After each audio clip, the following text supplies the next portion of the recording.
From the Presidential Palace, Manila, Dateline Malacañang.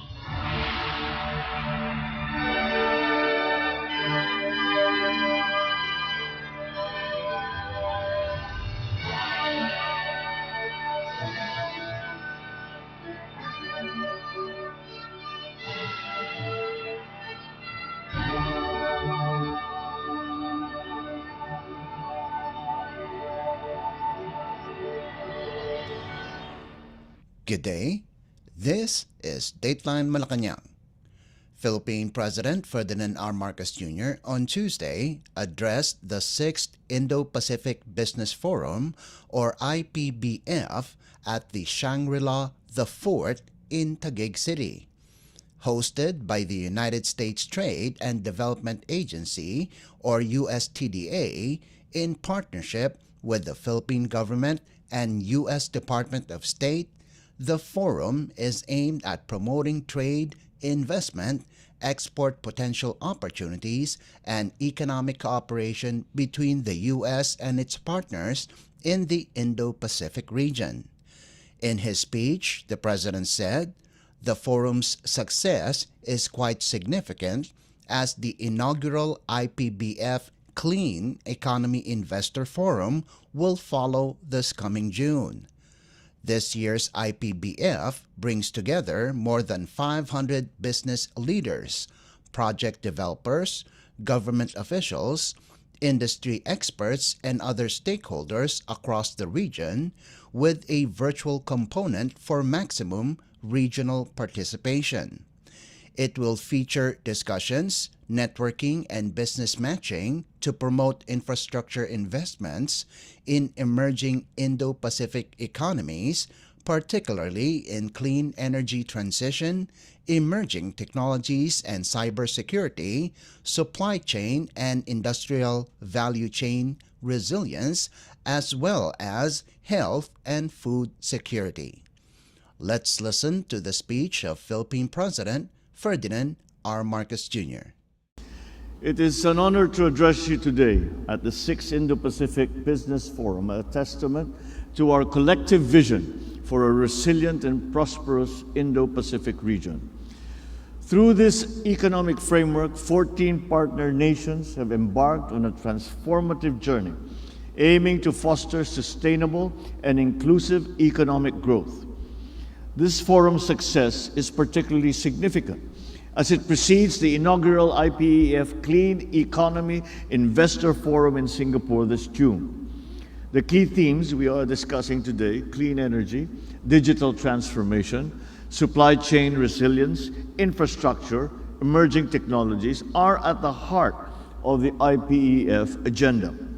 These areas represent the pillars of our shared future, driving energy, security, decarbonization, digital trust, robust supply chains, and of course, technological innovation. The recent U.S. presidential trade and investment mission further solidified our commitment to deeper economic ties.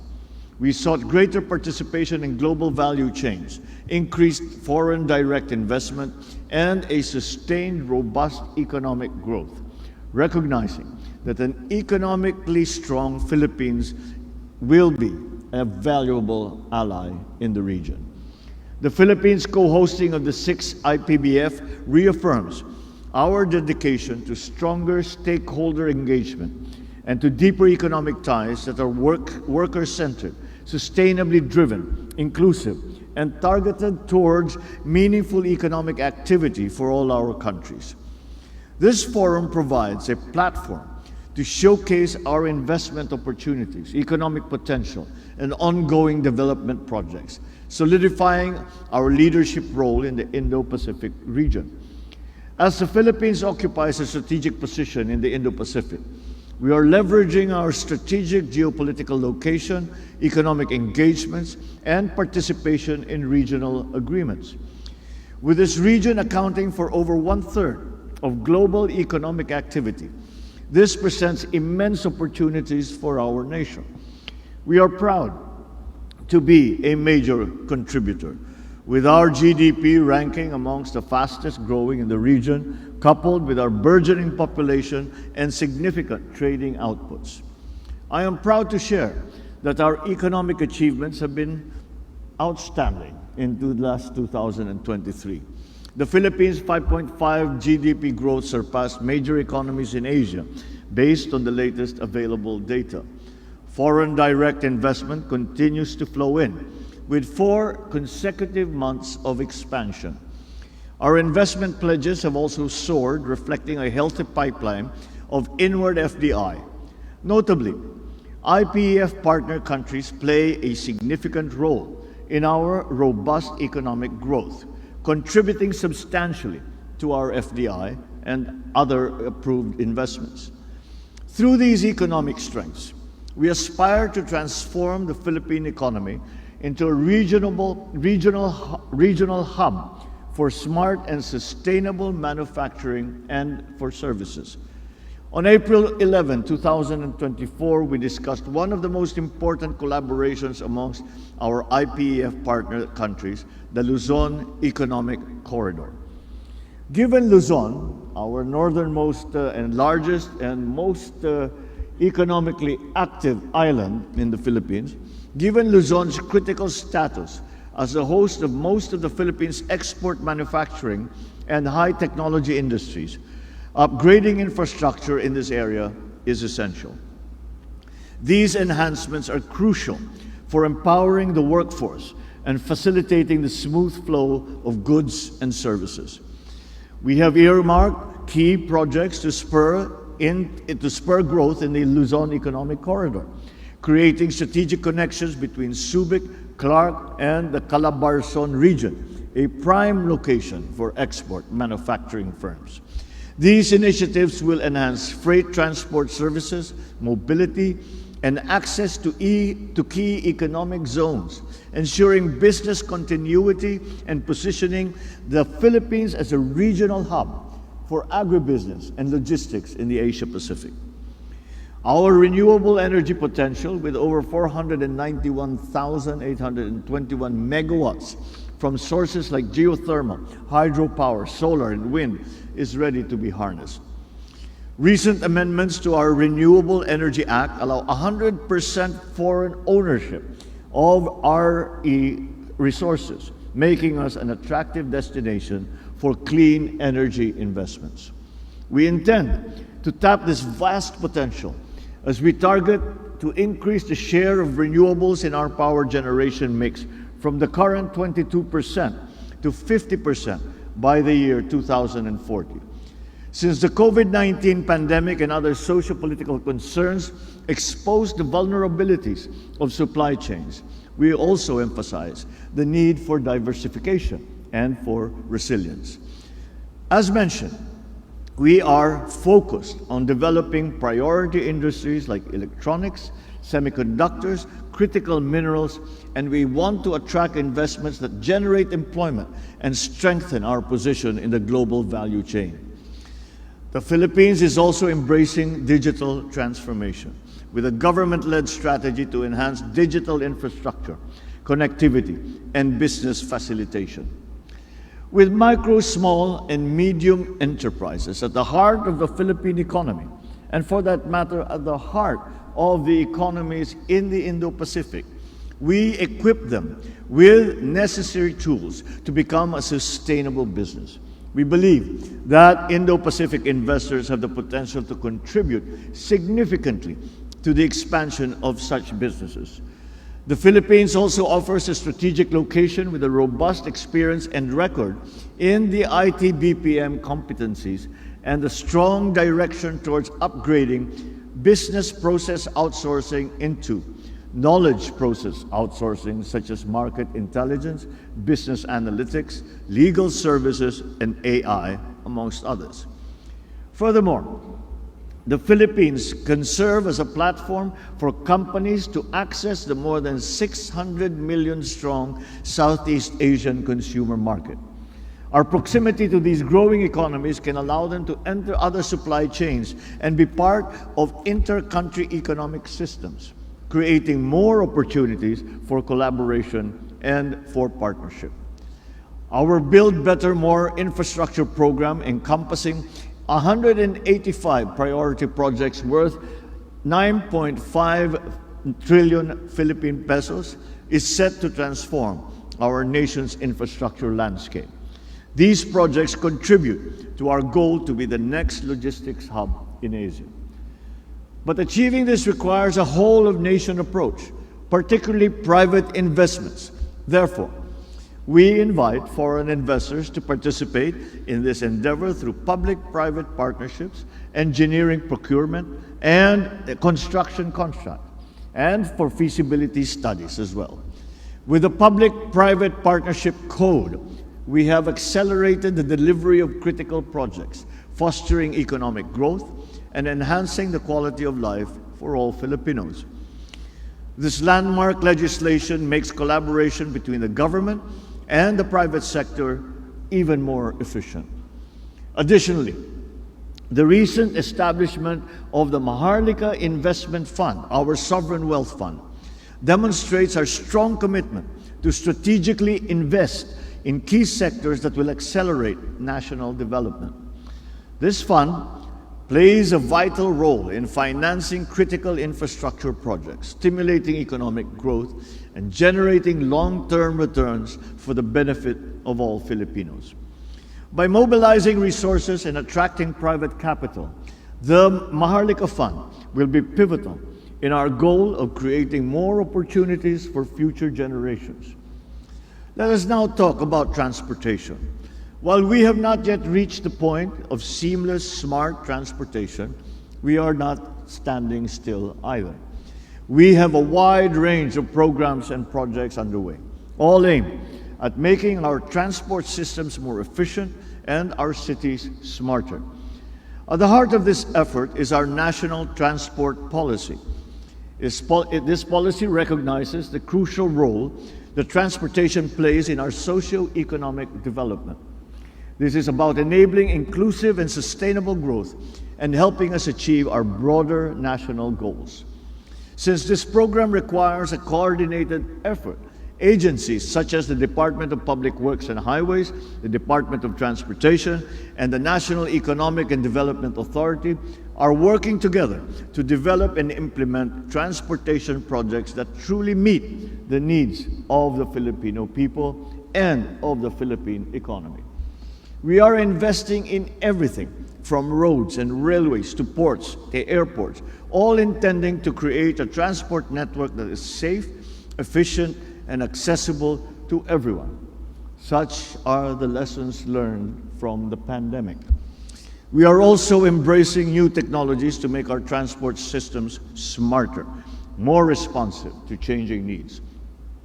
There is a long way to go still, but we are committed to making the Philippines a leader in smart and sustainable transportation. And we believe that with the right investments and partnerships, we will achieve that goal. In terms of legislation, we are committed to creating a conducive business environment. Our game-changing reforms such as the Corporate Recovery and Tax Incentive for Enterprises, or CREATE Act, and initiatives like the Ease of Doing Business Act and the Green Lanes for Strategic Investments Executive Order underscore this determination to attract and to support foreign investment. Significantly, there is now in the pipeline, the Create More Act, which represents a significant leap forward as we expand and refine the incentives introduced under the original Create Act. Through this, we are making the Philippines even more attractive for investments, both local and foreign.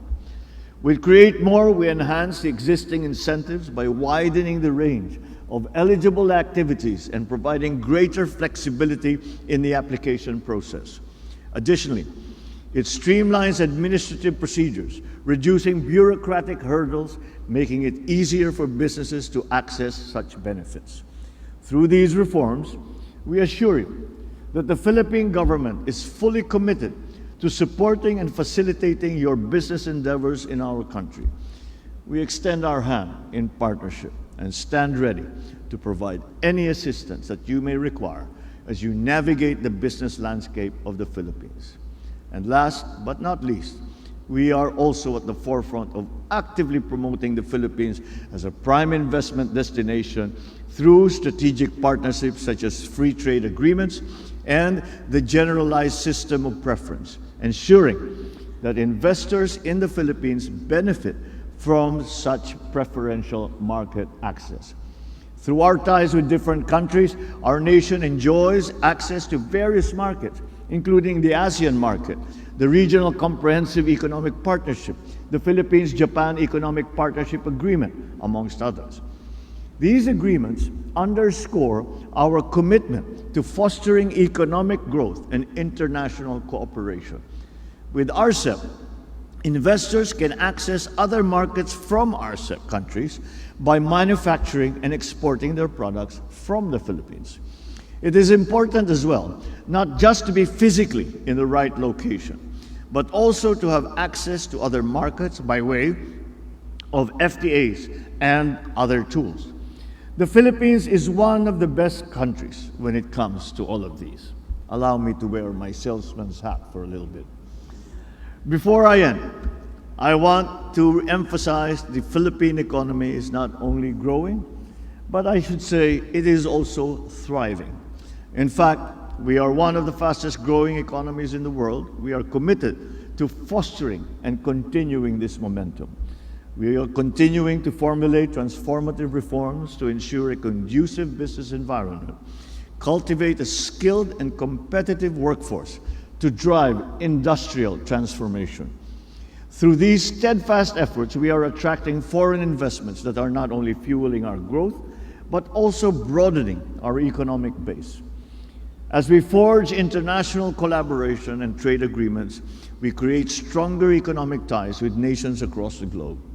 Therefore, I am confident to be able to say that the Philippines stands at a pivotal moment in its economic journey.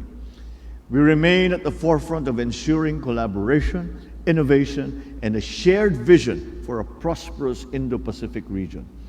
Together we can unlock unprecedented opportunities for growth and for development. So we invite you to join us in this exciting journey, and together let us make it happen in the Philippines. Philippine President Ferdinand R. Marcos Jr. Dateline Malacañang. Philippine President Ferdinand R. Marcos Jr. on Monday led the distribution of land titles to 5,438 farmers from various areas in Eastern Visayas at the Convention Center in Tacloban City. In his speech, the President vowed to complete the land distribution to identified farmer beneficiaries before his term ends in 2028. The chief executive said that as of May, his administration has distributed more than 15,000 hectares of agricultural lands benefiting over 9,000 farmers. President Marcos also said his administration intends to distribute 23,000 hectares more. Let's listen to the speech of Philippine President Ferdinand R. Marcos Jr. Kahit kailan, hindi po ako magsasawang bumalik dito sa Tacloban at sa Leyte na nagsisilbing pangalawang tahanan ko. Ang dugong waray-waray na nananalaytay sa aking mga ugat, buhat sa aking ina, ang dating unang gina. Siyempre, si First Lady Imelda Romualdez Marcos ang nagpapatibay sa aking determinasyon na maglingkod at iangat ang antas ng pamumuhay ng ating mga kababayan. Nasaksihan ko rin ng sarili ko ang lakas at katatagan ng mga waray sa pagharap sa mga pagsubok at delubyo at tungkulin kong tiyakin ng inyong mga pangangailangan at pangarap, lalo na ang mga mahal nating magsasaka ay matutugunan.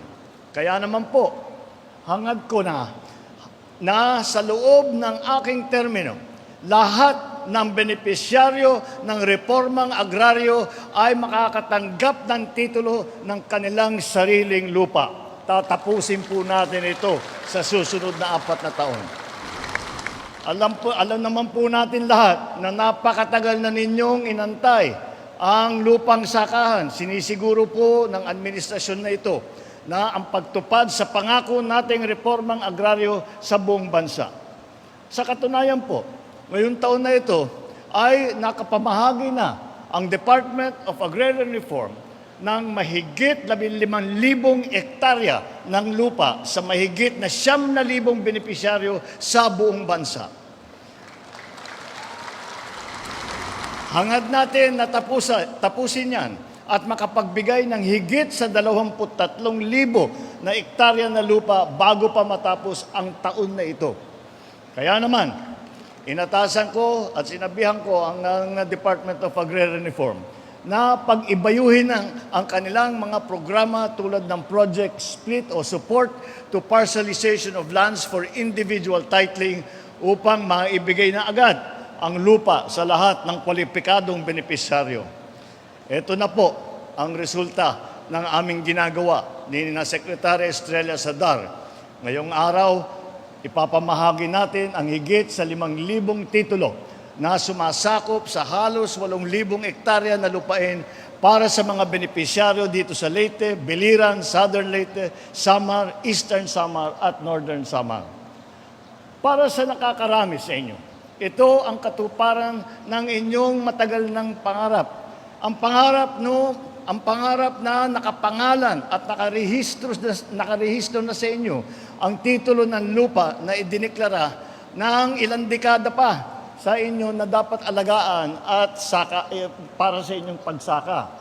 Ang pangarap na paunlarin ang kalupaan upang mas magkaroon ng sagana at magandang ani. Ang pangarap na makapagnegosyo sa lupang sinasaka upang mapaunlad ang pamumuhay ng inyong mga pamilya at makatulong sa ating ekonomiya. Ang lahat ng lupa at serbisyong matatanggap ninyo ngayon ay ang magiging pundasyon kung saan tayo nagtatayo ng isang mas maunlad na bagong Pilipinas. Ngunit hindi po sa pamamahagi ng lupa nagtatapos ang reformang agraryo. Kasama po sa batas, sa agrarian reform, ang pagbibigay ng suporta at extension services sa ating mga benepisyaryo.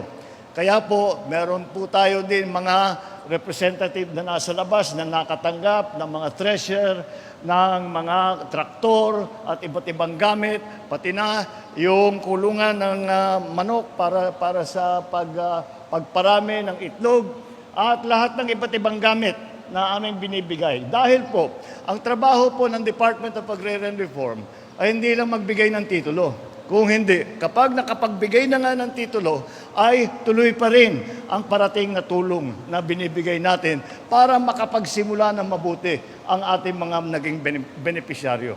Gagawin po natin ito sa pamamagitan ng pagbigay ng access na tinatawag para sa mga pautang, pamamahagi ng mga farm equipment, at pagpapatayo pati na ng farm-to-market road na sinimulan na natin dito sa Region 8. Nakapag-turnover na tayo ng ilang tulay ngayong araw na ito.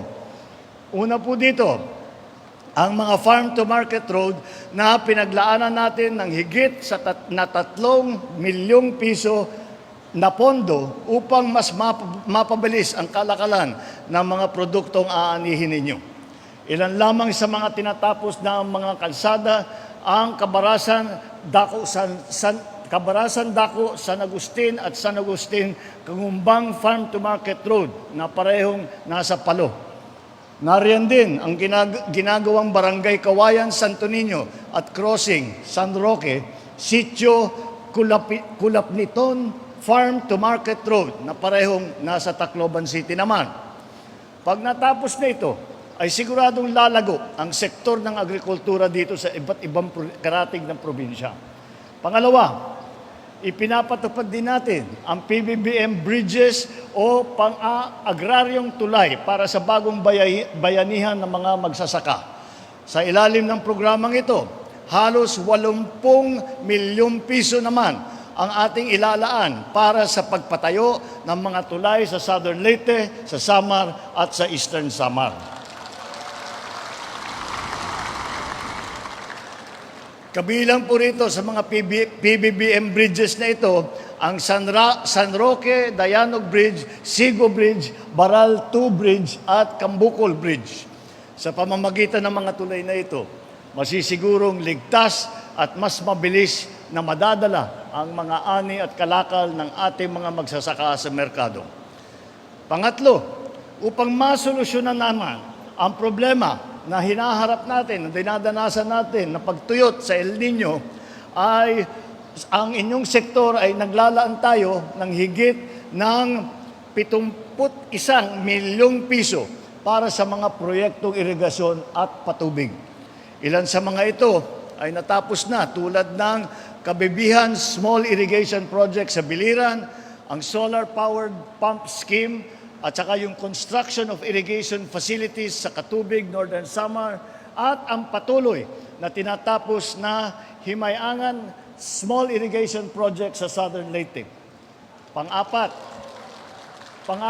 at ang pinaka-importante po, ang paghahatid ng mahigit 200 makinarya at kagamitan sa pagsasaka na aabot ng 10 milyong piso ang halaga at higit sa 1,500 benepisyaryo ang mabibigyan nito sa Region 8. Dagdag po pa rito, sinusiguro ng DAR na may pautang pang-agrikultura na maaaring lapitan ang ating mga magsasaka para makapagsimula ng maliit na negosyo at mapaunlad ang kanilang kabuhayan. Inutusan ko rin po ang ating DAR na makipagtulungan sa ibang ahensya ng gobyerno tulad ng DSWD, ng DOLE, upang makapagbigay pa ng mas malaki na tulong at serbisyo sa ating mga magsasaka. Talaga naman, siksik, gliglig at nag-uumapaw ang mga dala naming serbisyo sa inyo. Ang mga ito ay hindi lamang para sa pagpataas sa inyong ani. Ito rin ay naglalayong paghusayin ang kalidad ng inyong buhay. Sa inyong nakasalalay na seguridad sa pagkain sa bansa.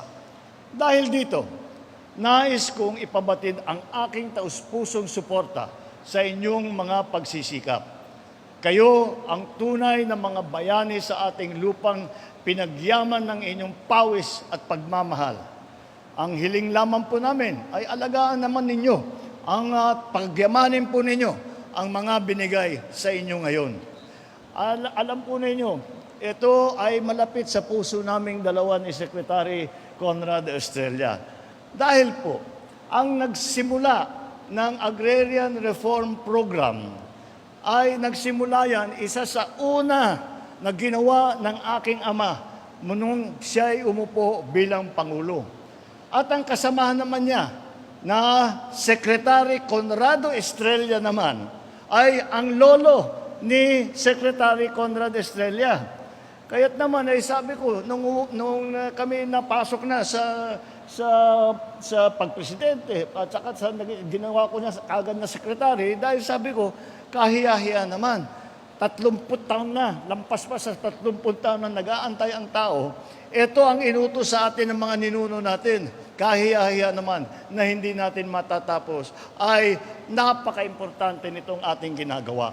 Kaya po kami ay nasisiyahan. Kung kayo po ay nasisiyahan, siguro kasama na namin kayo sa siya na naitupad namin ang pangako na 30 taon nang inaantay na tuparin.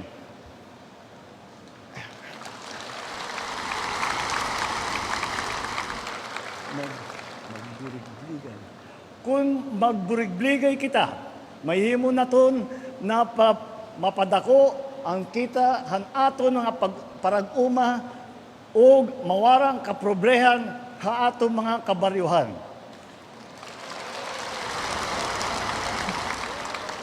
Basta tayo magsama-sama, magagawa natin po ito at magpapaganda natin ang ating mga rural area. Hindi po ito huli ang pagdalaw namin dito sa aking pangalawang tahanan dito sa Leyte. Sapagkat itong ating pagbibigay ng tulong at paghahatid ng serbisyo ay tuloy-tuloy na pasada. Hindi isang pasaba, isang lilibot lamang sa buong kapuluan. Ang galing nga po kami kaninang umaga, nanggaling kami sa Dumaguete.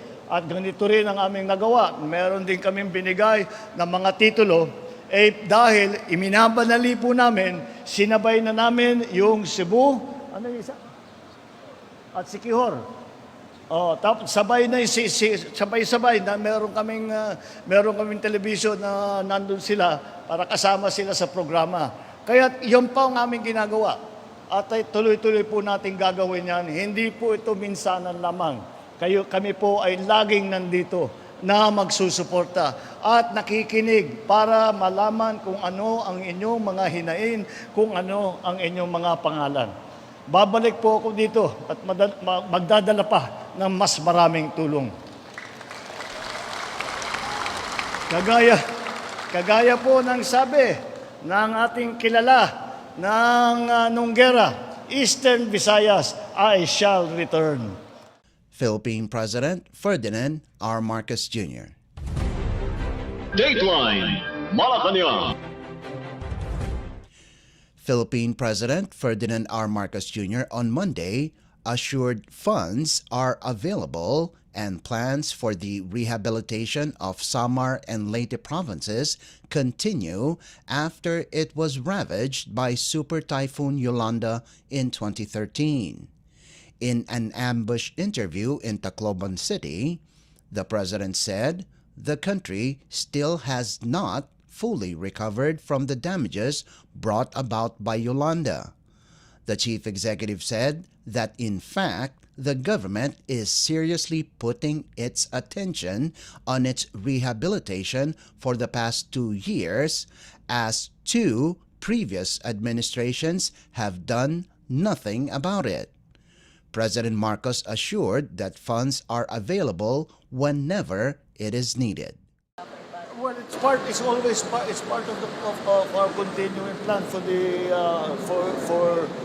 rehabilitation of what's happened, because even up to now, some of the governors, I was talking to them, some of the other officials, hindi talaga pa tayo nakapag-fully recover. Hindi natin masasabi na kapag fully recover pa na tayo sa Yolanda. So that's still all those rehabilitation. You know, we only really started 2 years ago because nothing was done in the previous administration. Nothing was done in the administration before that. So, now, how long? 12 years on, ngayon pa lang talaga natin na inaasikaso ng mabuti. So, but the plan is there. The funding will be available whenever the schedule requires it. So, yes, that's what we are doing. Philippine President Ferdinand R. Marcos Jr. Dateline Malacañang. Philippine President Ferdinand R. Marcos Jr. on Monday assured the public that the government is ready to address the effects of La Niña.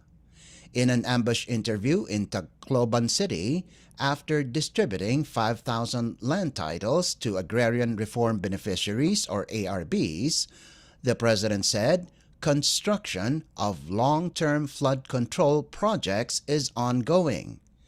The chief executive made the remarks when asked on the preparations of the government for the looming destructive weather phenomenon. Concerns were raised over the depleted calamity funds of local government units or LGUs after they responded to the long dry spell. President Marcos said nothing special needs to be done as the government is already doing everything it can to prepare for La Niña. Whatever we give every time there's flooding, hindi naman, this is something that we have to learn how to live with already. And so it's almost normal. So nakaready naman kami. But of course, on the long term, ang talagang solusyon dyan is yung flood control. Ayusin natin yung flood control, gagawin natin irrigation, mag-iipon tayo ng tubig para pagka naabutan na naman tayo ng tagtuyot, kagaya ngayon, ay meron tayong pagkukuhanan ng tubig. So, ongoing naman yan.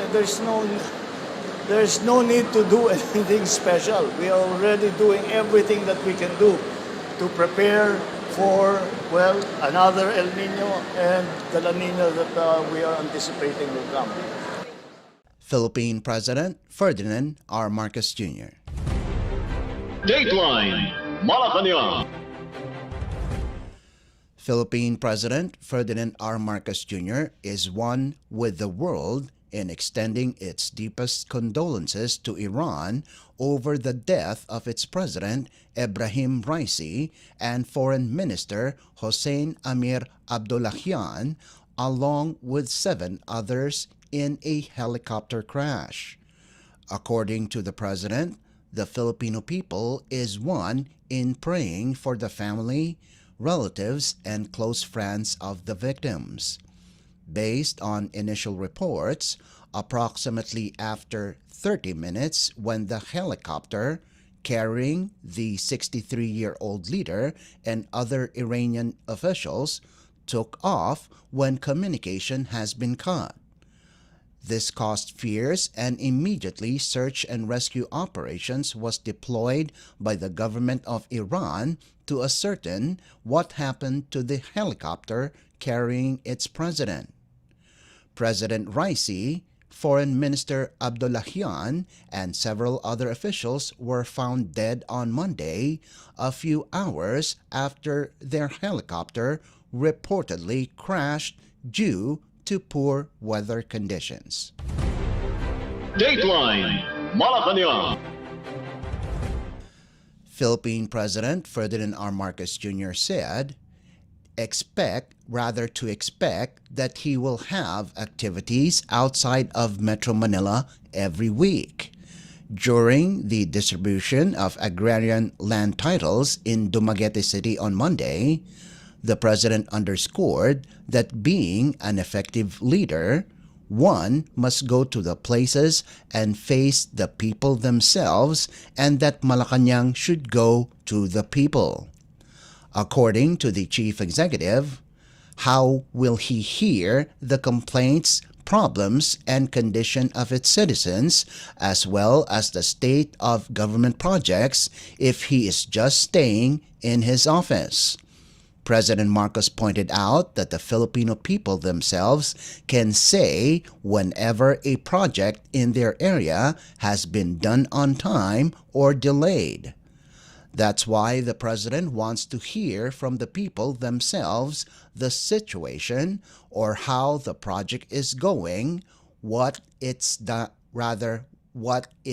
done yet, and what problems occurred. Dateline Malacañang.